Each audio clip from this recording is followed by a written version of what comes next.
अगर आप भी चाहते हैं बिट्टू मलंगिया एंटरटेनमेंट का ऑडियो वीडियो सबसे पहले आप तक पहुंचे, तो लाल बटन को दबाकर चैनल को सब्सक्राइब करें और बेल आइकन दबाना ना भूलें।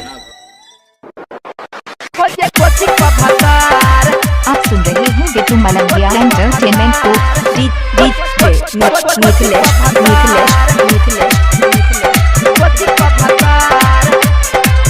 छौरी कके सिंगार खोजे कोचिंग पर भतार।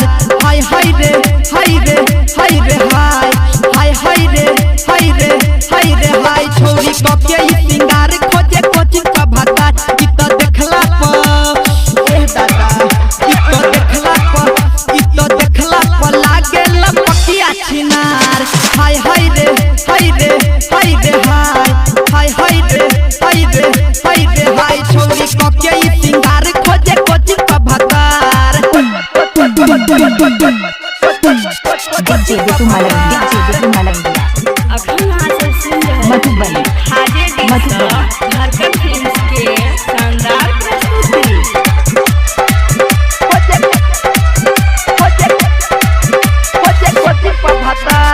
मटक मटक चल हिरनी के चाल रे। बॉब कट बाली एकर गोरे गोरे गाल रे। हे बॉब कट बाली एकर गोरे गोरे गाल रे। गोरे गोरे गाल रे।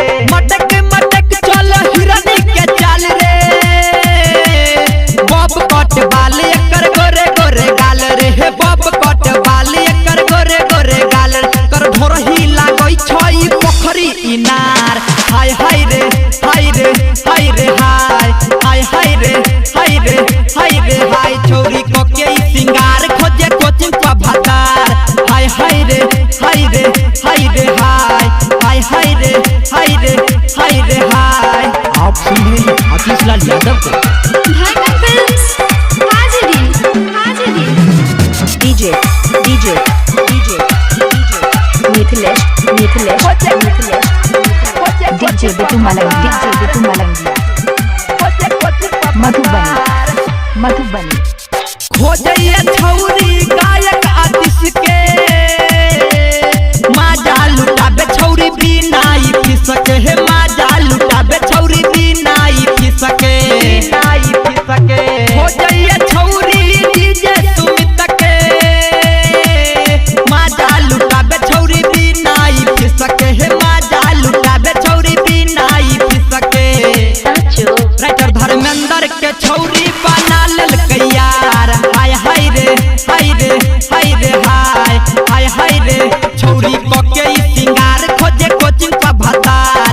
हाय हाय रे हाय रे हाय रे हाय हाय हाय रे हाय रे हाय रे हाय। छौरी कके सिंगार खोजे कोचिंग पर भतार। हाय हाय रे हाय रे हाय रे हाय।